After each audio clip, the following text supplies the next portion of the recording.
Ayo, sekarang tolong dijawab itu. Mana dulu provokator-provokator yang mengatakan pemerintah bila menolak pengungsi Rohingya adalah pemerintahan komunis. Monas dijadiin tempat perkumpulan. Cie-cie, kagak malu sama yang bangun Monas. Cie-cie. Istiqlal dijadikan tempat tidur, nggak malu sama arsiteknya Istiqlal. Cie-cie. Lepok kusia. Ayo panjenengan tuan-tuan yang mengaku keturunan Nabi Muhammad, kita rebut makam Nabi Muhammad Masjid Nabawi dari Wahabi. Siapa yang menyelamatkan makam Nabi Muhammad? Sejarah mencatat, yang pertama Komite Hijaz, yang kedua yang menyelamatkan makam Nabi Muhammad adalah Abuya Mama Armin Cibuntu, Pandeglang, Banten.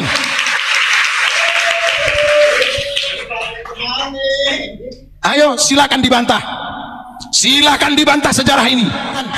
Lu teriak-teriak di bumi Indonesia dengan mengangkat pedang.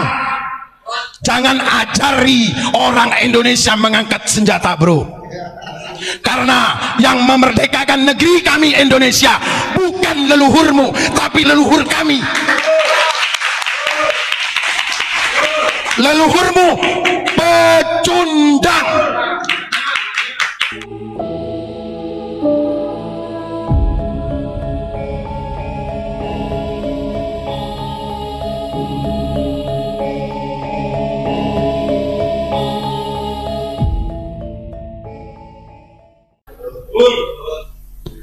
Banyak yang meniru apa? Meniru ketika ia mengucapkan saya ini cucunya Rasulullah. Gak bahaya dah. Sementara perjuangannya jauh dari perjuangannya Rasulullah. Apakah tidak malu? Malu. Jangan menganggap diri kita ini sebagai cucunya Rasulullah. Diakui menjadi umatnya Rasulullah.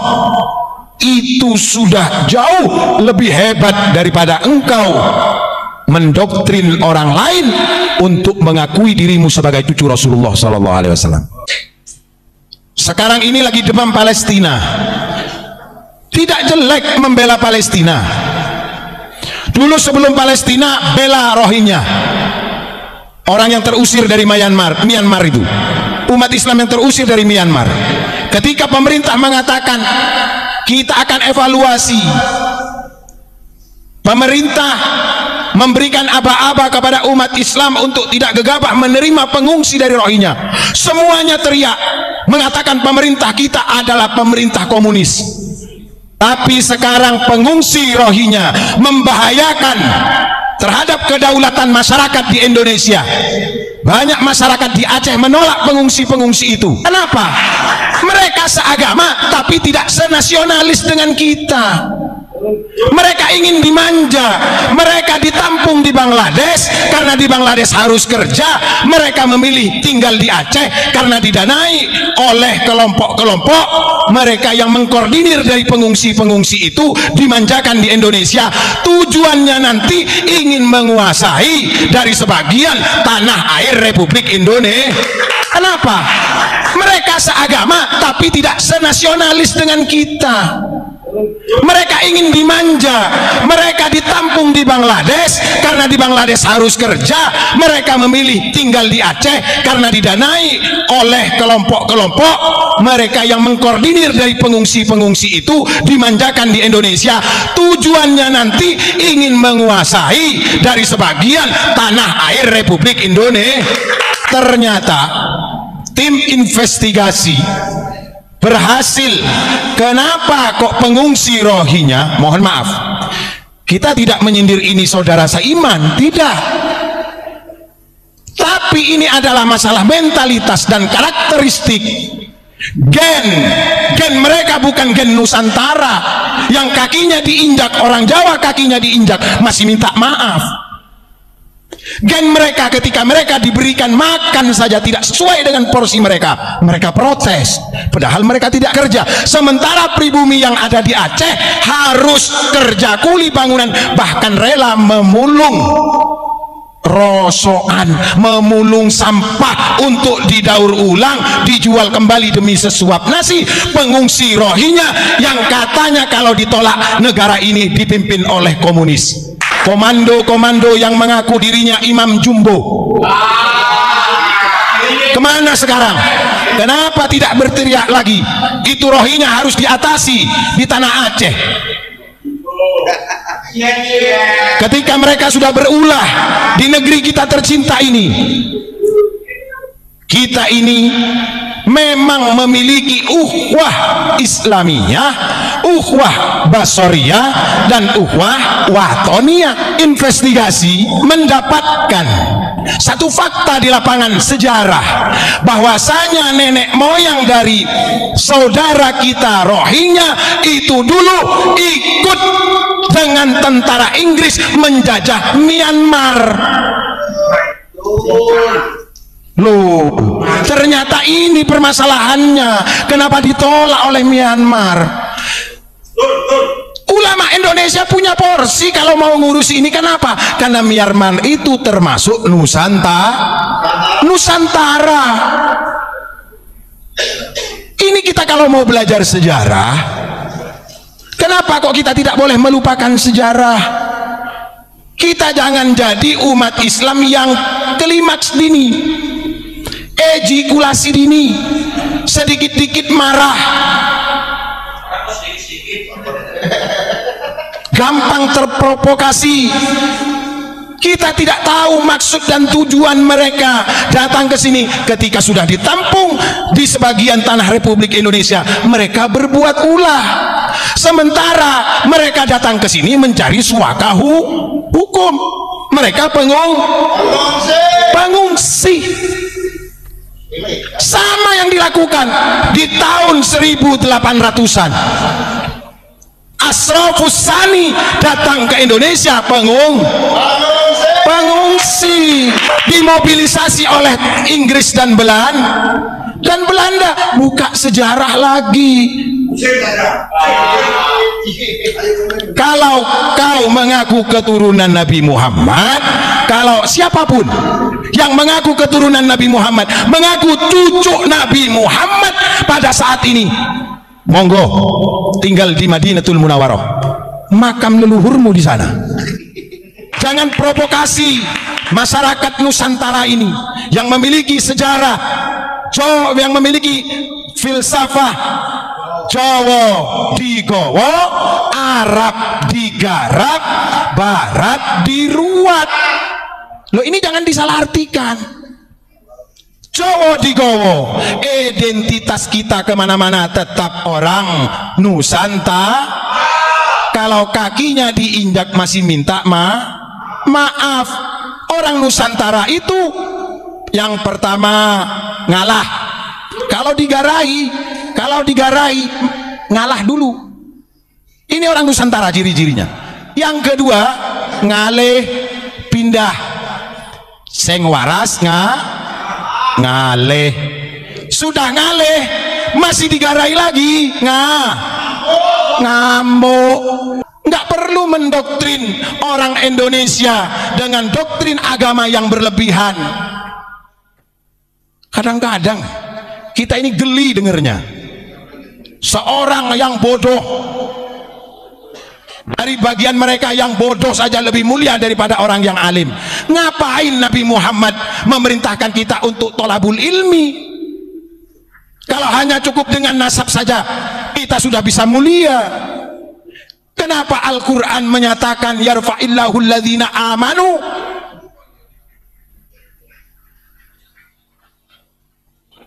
Sementara hanya bandrolan nasab saja kita sudah bisa mulia. Jangan salahkan Imam Al-Ghazali ketika mengkoreksi di dalam kitab yang ditulis beliau, Ihya Ulumiddin. Ini sudah real, sudah pernah terjadi.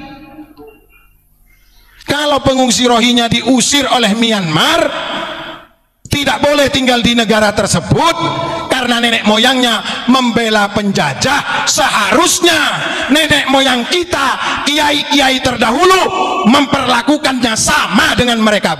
Setuju itu? Kenapa tidak dilakukan? Karena leluhur kita, karena para ulama-ulama Nusantara memiliki filsafat Pancasila. Kalau ini dilakukan seperti yang dilakukan Myanmar, berarti kita bukan orang Indonesia yang berpancasila.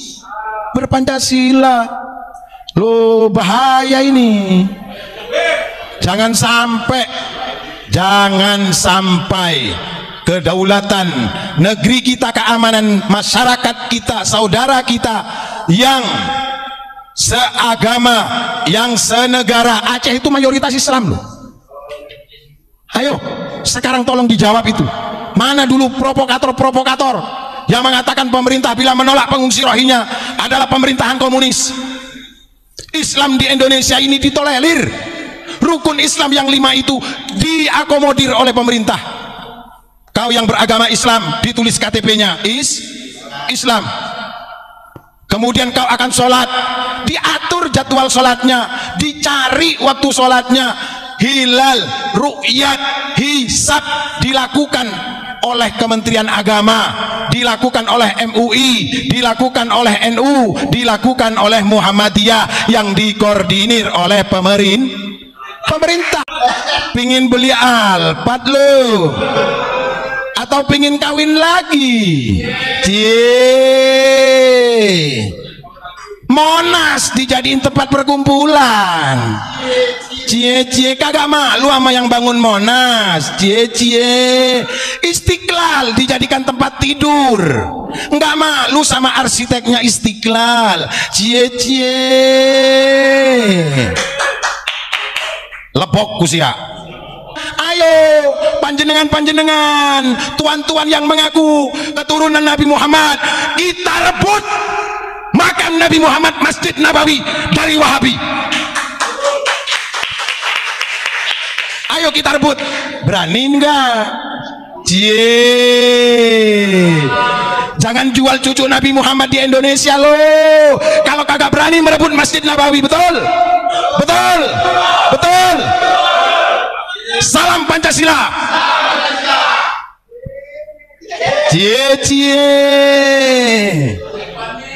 Panik lu pada kalau udah digugat seperti begini. Panik lu bro. Sweet. Siapa yang menyelamatkan makam Nabi Muhammad? Sejarah mencatat, yang pertama Komite Hijaz, yang kedua yang menyelamatkan makam Nabi Muhammad adalah Abuya Mama Armin Cibuntu, Pandeglang, Banten.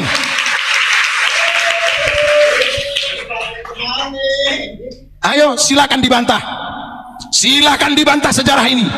Ketika suku Arab Kut-Kut ingin menghancurkan makam Uhud dan makam Nabi Muhammad, Mufti Madinah minta tolong kepada Syekh Nawawi. Syekh Nawawi mengamanatkan kepada Abuya Mama Armin untuk memimpin pasukan yang berjumlah 45 pasukan. Loh, cuma 45 pasukan. Lu teriak-teriak di bumi Indonesia dengan mengangkat pedang. Jangan ajari orang Indonesia mengangkat senjata bro. Karena yang memerdekakan negeri kami Indonesia bukan leluhurmu, tapi leluhur kami. Leluhurmu pecundang, jarkoni, wani ngajari, wedi ngelakoni.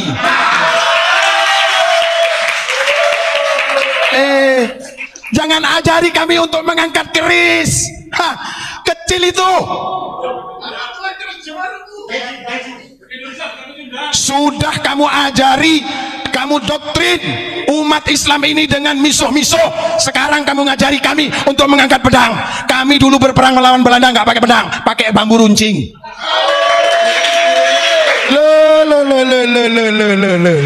Gak bahaya ta? Bilang aja lu pingin beli Ferrari. Ini pencerdasan. Ingat, kepada siapa saja komponen bangsa Indonesia, baik guru, santri, ustadz, kiai, mencerdaskan kehidupan bangsa Indonesia dilindungi oleh undang-undang. Jangan mau kita sekarang dibodoh-bodohi, mon kibadah kiai didoktrin biareng lain dengan mengangkat senjata. Kita jihad, jihad kamah. Mau jihad kemana?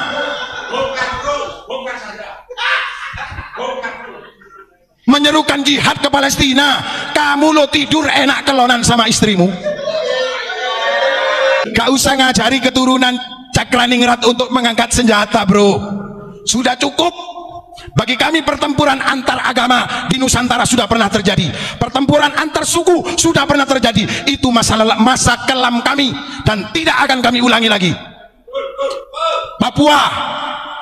Papua tetap bersatu di NKRI. Loh, kalau nggak percaya silakan datang ke Papua. Apa mata uang yang dipergunakan? Rupiah. Kemudian BBM yang disuplai dari mana? Dari Indonesia. Yang bangun tol pemerintah mana? Pemerintah Indonesia, bro. Mohon maaf, saya bukan buzzer rezim, bukan. Kalau memang itu salah, kita salahkan. Kalau itu benar, mari kita ikuti.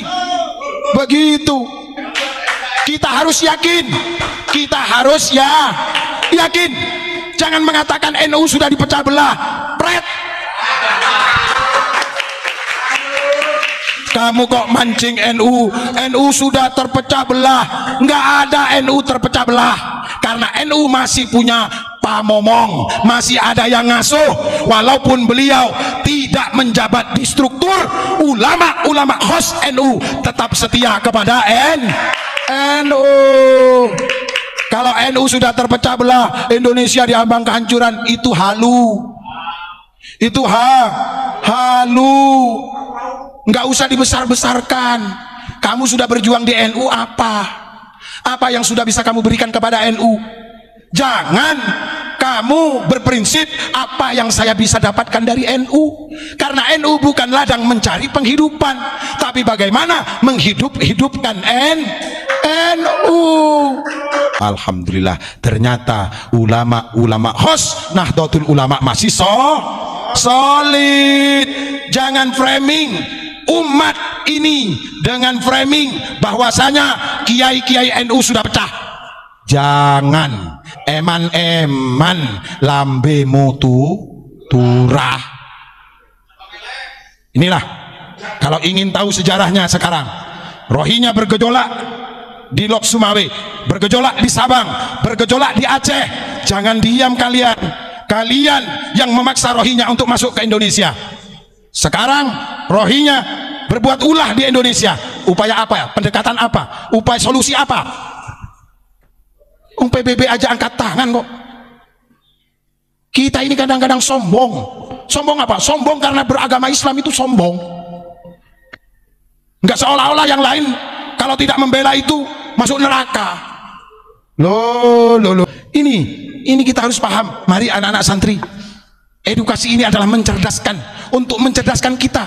Karena 10 tahun, 50 tahun yang akan datang, yang akan berbicara bukan kami lagi, tapi panjenengan santri-santri di seluruh antero Nusantara ini yang akan menggantikan